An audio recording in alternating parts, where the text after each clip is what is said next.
Have you ever picked up a swim shirt or maybe a sun hat and you see that little tag that says UV protection? You kind of have to wonder, right?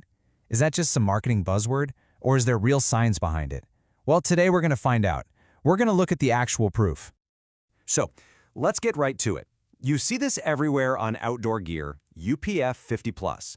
It sounds really impressive for sure, but what does it actually mean when you see that on a label? We are not going to guess today.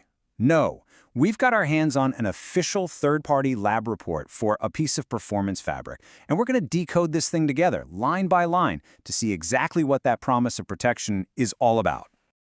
Okay, first things first. We're heading inside the lab to see how a fabric like this is even put to the test in the first place. So, let's meet the star of our show. According to this report, we're looking at a high-tech textile that's really designed for performance. But what's it made of? Let's take a look. The lab report breaks it all down for us. It's 100% polyester. The construction is something called interlock. Think of a really tight, dense weave.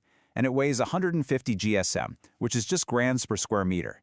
Now these three things, the material, the way it's woven, and how dense it is, are really our first big clues to how well it can block the sun.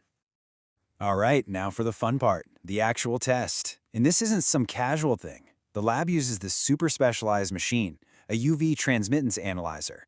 And it does pretty much what it sounds like. It blasts the fabric with intense UV light to measure exactly how much, or how little, gets through to the other side. Now, before we get to the results, we need to know what we're looking for. And the key number here is UPF, or ultraviolet protection factor. The easiest way to think about it, it's basically SPF, but for your clothes. The higher the number, the better the protection. Simple as that. And here's something that's actually really important. A good lab doesn't just test the fabric when it's all nice and dry. They test it when it's wet too, to mimic real life, like when you're sweating or you've just gone for a swim. See, a fabric's structure can totally change when it gets wet, and sometimes that can actually lower its ability to block UV rays. So to get a top rating, it has to perform great in both conditions. All right, the moment of truth has arrived. The tests are all done, all the data is in. Let's decode these numbers and see how our fabric actually did. First up, let's look at the results for the fabric in its dry state. This is kind of the baseline, right? How it would protect you on just a normal sunny day out. And there it is. The final rating is 50+. That is the highest possible rating a fabric can even get.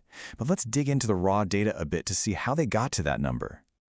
Okay, you have to see this. The mean UPF is actually over 530. That's more than 10 times what you even need for a 50+ rating. And look at the transmission percentages.